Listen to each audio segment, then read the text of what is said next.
let me be quick because we have a lot of us here. There are a lot of questions from the audience in general. But just want to, I'm going to try to keep this to 5 minutes. Maybe 3 to 5.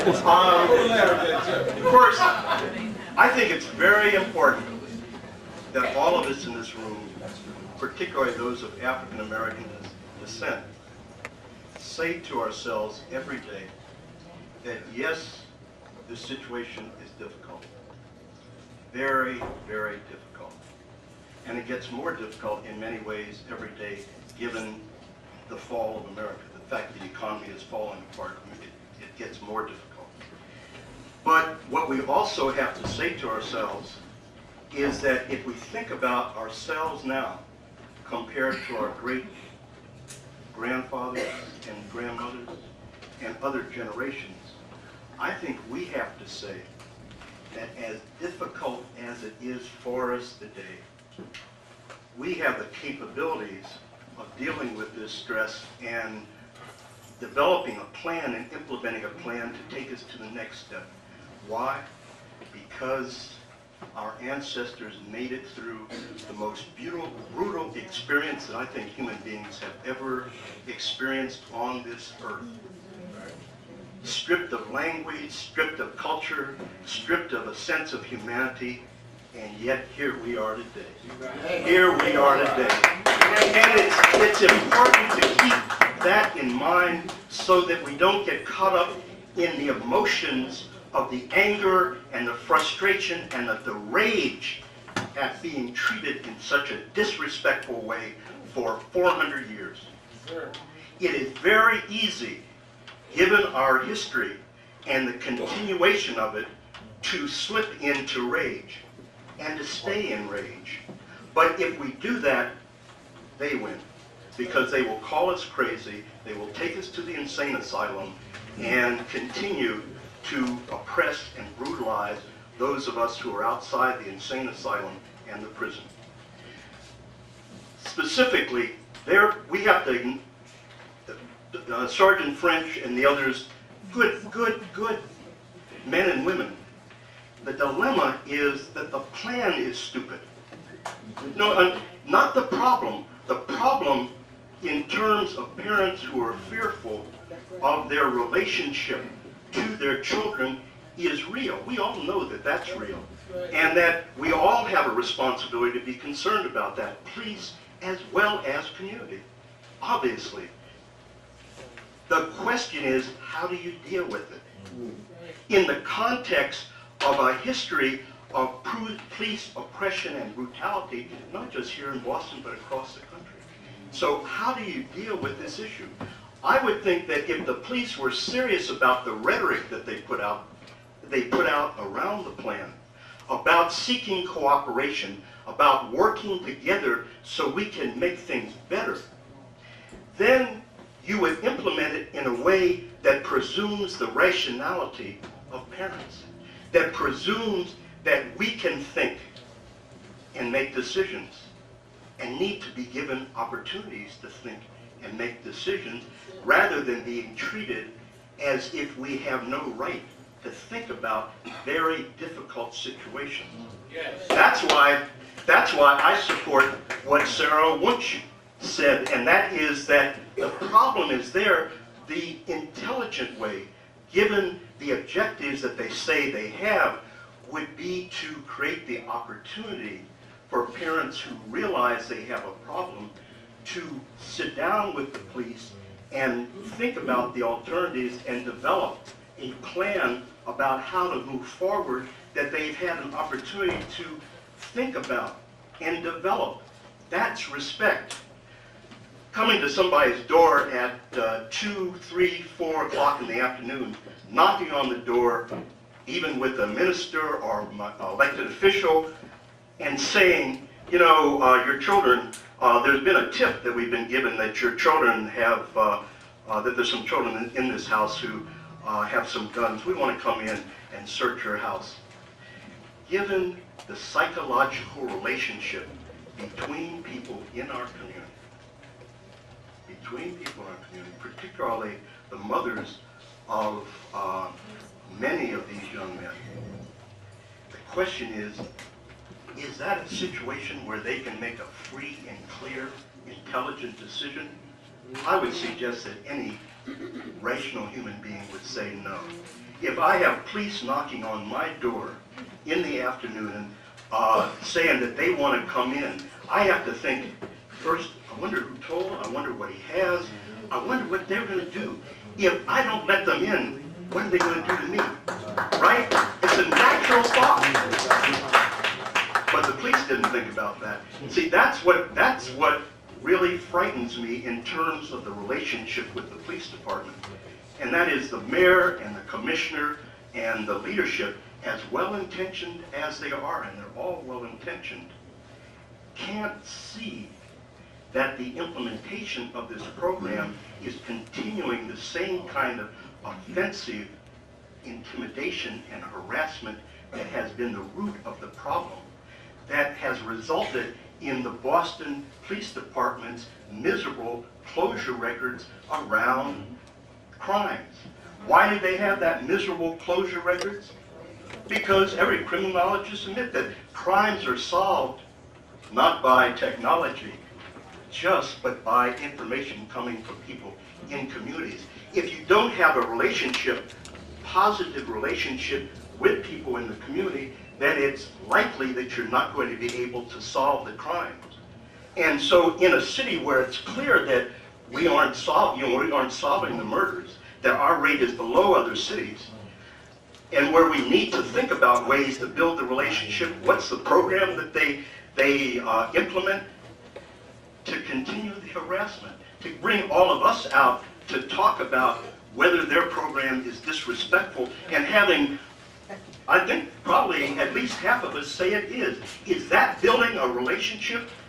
Not at all. So that's why I'm concerned about them and their thinking. It's somewhat schizophrenic, and I don't say that in a mean fashion. That is when you're talking about achieving one objective, but then you're engaging in behavior that is taking you in another direction. I think we have to call that, bipolar thinking.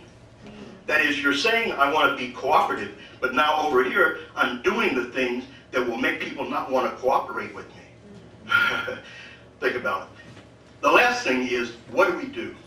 Because we see that what they're doing is going to create more confusion. Maybe it gets a few guns, but if it increases the sense of alienation and distance with the police department, obviously it's going to make things worse, not better, in terms of our being able to solve our crime problems, even if they get 50 or 100 guns. What do we do, though? See, I think it's very clear. We need to have the churches, the community organizations do a census, an unemployment census, starting with our young people. Young people between 16 and 25, we need to do a census on those who are unemployed and underemployed. One of the reasons we need to do it is that the federal government did a statistical survey in Boston last year, and they said there are 11,000 young people between the ages of 16 and 24 who are out of school and out of work.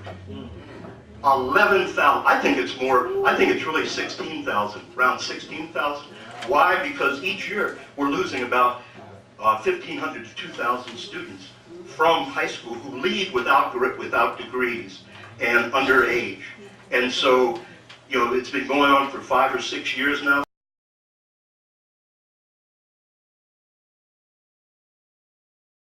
See, the police department says to us that there are 400 thugs, and if you let us get rid of those thugs, your problems are over.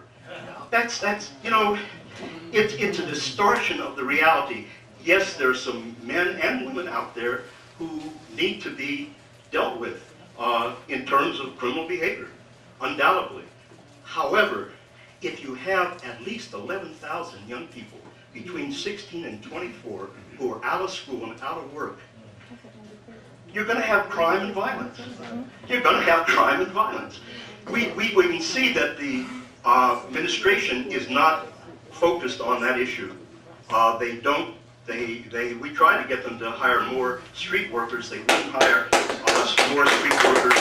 Last year they wouldn't put more money into the police, but they wouldn't put it into the street worker system. So they aren't moving in a way to create relationships with those young people who are out in the streets that can be continuous. They got this team of people that they flip all around the city, and obviously that's no way to develop relationships.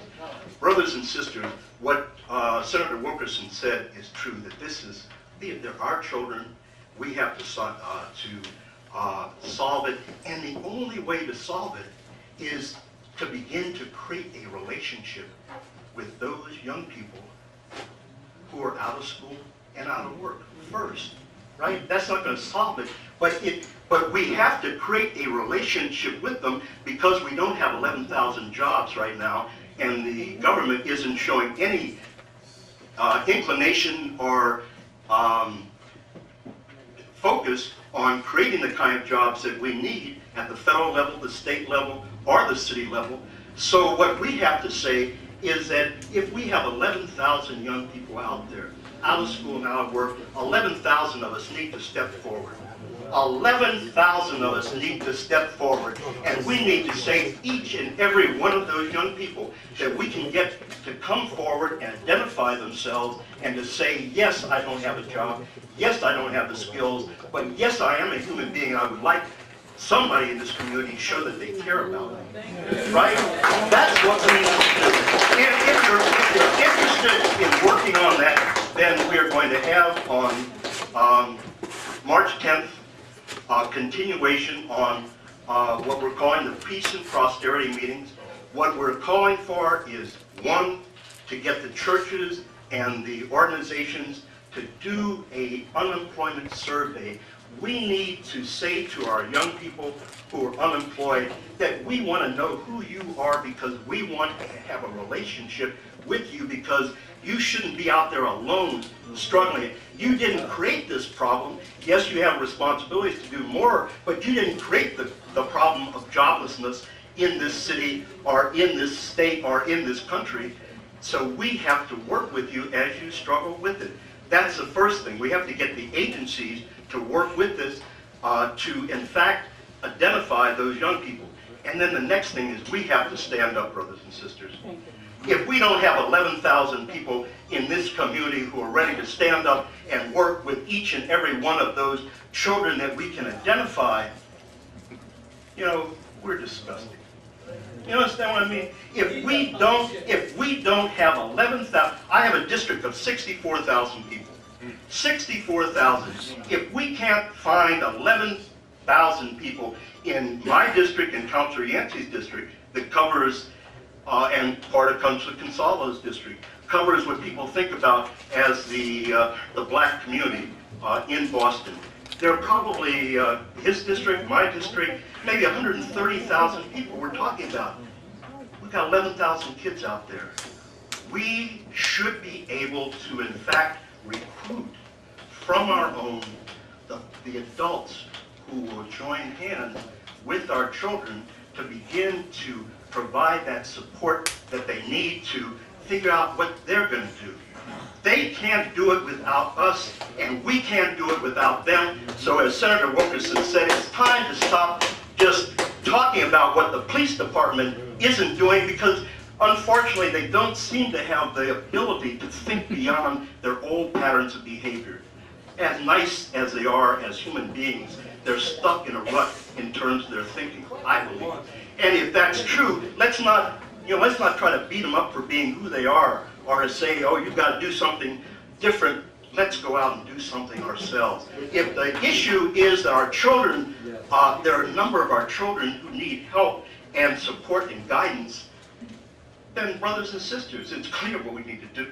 Organize ourselves to provide that support and guidance, because if we don't do that, our ancestors who made sacrifices that we can't even imagine will roll in their grave, and they'll see our lack of action basically as spitting on their grave. Thank you.